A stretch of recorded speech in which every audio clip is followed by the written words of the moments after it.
এই ইসলাম ভাই, সভাপতি সাহেবকে একটা চা দাও। চা দাও মানে? সভাপতি সাহেব কি রোজাই নেই? ভাই আপনারা তো সবাই জানেন আমি কালকে ইফতারি দেব। হ্যাঁ জানি তো সভাপতি সাহেব। তা আইটেম কি কি থাকবে সভাপতি সাহেব? আরে আইটেমের কোনো শেষ আছে নাকি?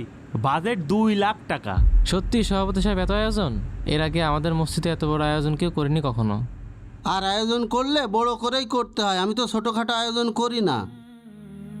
শুনলাম ইফতারিতে নাকি গরুর মাংস দেবেন।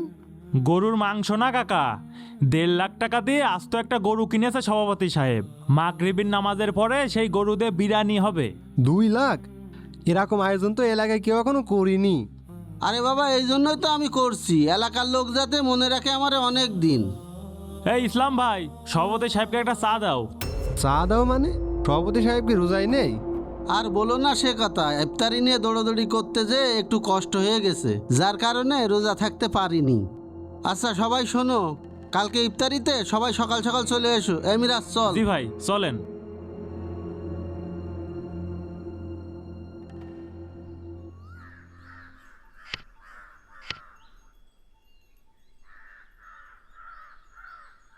সভাপতি সাহেব ছাগল দুটো খুলে নিয়ে গেল, আবার যদি এই গরুটা নিয়ে যাই আমি কি করে খাবো না?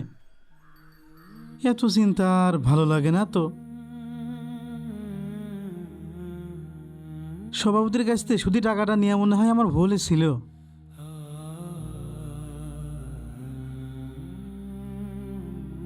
আব্বা, বাড়ি ইফতারি নেই, মা ইফতারি কিনতে গেল।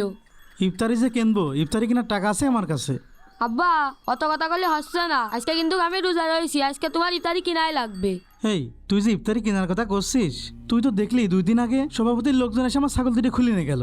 আমার কাছে টাকা আছে নাকি আমি ইফতারি কিনবো? আমি অত কিছু জানি না, আমি মাছ ধরতে চলে গেলাম। এই শোন, এই শালা সল পালো কোনো কথা শোনে না, কি যে করি।